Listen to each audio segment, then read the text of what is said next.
Uh, Very good afternoon. We have no financial interest, and we will be presenting our data on long-term outcomes following congenital cataract surgery performed within the first 6 months of life. And the need for this study is that children less than 6 months of age are very technically difficult to perform, and still less than 6 months of age IOL implantation still remains relatively controversial with higher risks of complication. And although there are data in less than 2 years and less than 1 years, there is no specific data in children less than 6 months of age being operated.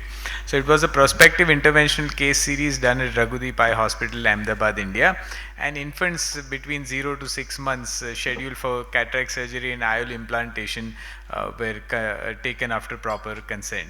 Associated ocular anomalies like persistent fetal vasculature, uveitis, coloboma, etc. were excluded. Standardized surgical technique of anterior capsular axis, bimanual IA, then posterior capsular axis, along with either in the bag IOL implantation, along with pars plana vitrectomy, or posterior optic capture, only vitrectomy being done only when the vitreous is disturbed. And the final would be in cases where an inappropriate capsular compromise occurs or an appropriate PCCC is not performed, then haptics therapies with ciliary sulcus haptics and captured through the anterior capsular axis. Preferred IOL were either a single piece or a three-piece hydrophobic acrylic IOL. So 41 eyes of 24 children were included, and the mean age was ranging from 2 to 6 months, and number of unilateral cataracts were 7 out of the 41 eyes that were operated. The mean axial length was 19.5 millimeters, and the horizontal corneal diameter ranged from 9 to 11. 9 eyes were left aphakic due to inadequate intraoperative filling of an inappropriate cornea size, and 8 out of those 9 patients, 8 out of those 9 eyes had bilateral cataract. One eye which had a unilateral cataract also had to be left aphakic. One eye out of the 41 had an IOL in the ciliary sulcus, or others were implanted in the capsular bag. The mean follow-up ranged from 30 months to 80 months, which means more than 2.5 years to more than 6 years. And visual acuity at the final follow-up, 25 out of 41 eyes could give documentable visual acuity, which had a mean of 0.57 logmar.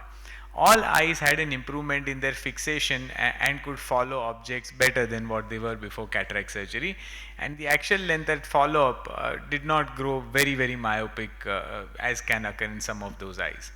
Coming to the complications, membranectomy and vitrectomy for visual axis obscuration was required in 4.87, that is 5% eyes, that is 2 eyes of 2 patients, both of whom who had bilateral cataracts.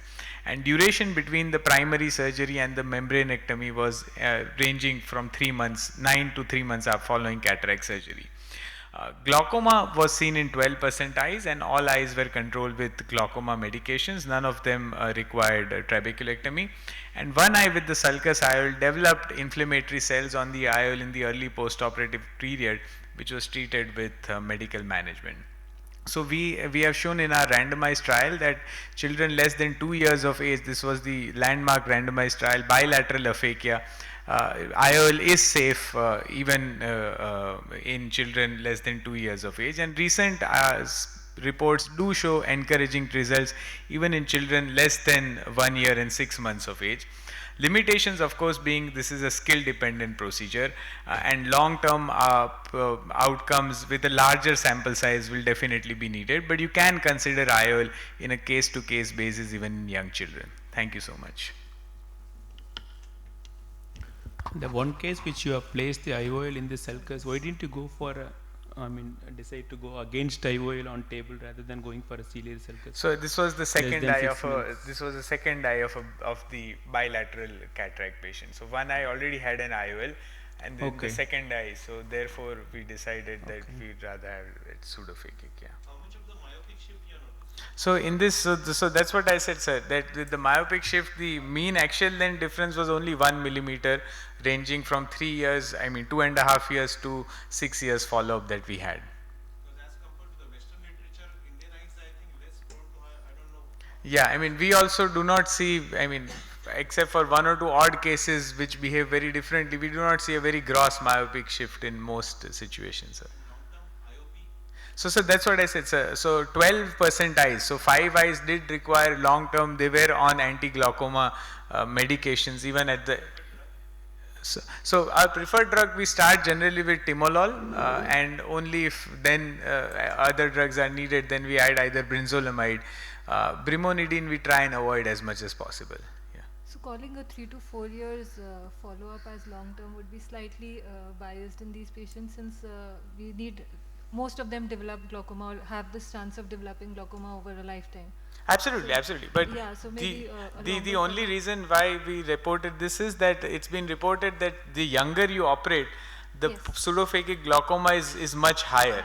So just to try and highlight that even in less than 6 months, the incidence isn't as huge as we would like to believe. higher Yes, ma'am. than- Yes, ma'am. Exactly. Have you done? Yeah, please, please, please, please.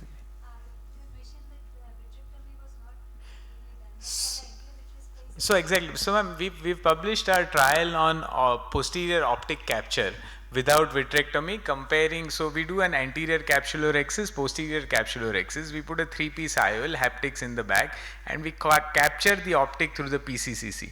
And we received a research grant support from American Society, and we have published our data on randomized trial comparing optic capture without vitrectomy and simple in the bag IOL with vitrectomy, and we found the incidence of all complications including visual axis obscuration to be similar in both groups. So now as our practice, if we are able to achieve a decent size posterior capsulorhexis surgically, our preference is to do a 3-piece optic capture without anterior vitrectomy. Have you done peripheral iodectomy in any of these cases, even if you put the lens in the back? Not ever when we put in the bag. So in the eye with ciliary sulcus, we do, yes. And though it is recommended, not needed in the bag IOL implantation, but still when you operate a small children, doing a simple peripheral iodectomy is actually helping the patient not developing glaucoma in the practice. That's what Sure, I'm sure. we have seen. Like, Yeah, we have absolutely. seen, we I'm do sure your routinely peripheral experience is iodectomy in correct. all the children, even if we keep it in the bag. So our chance, incidence of glaucoma is very rare. And maybe I don't know how it works. How it works, I don't know, but it's working practically. So Sure. at the end of the surgery, just with the vitrector, you can just go and have a small peripheral small iodectomy. step. Yeah, absolutely. Thank you. Good presentation. Thank you.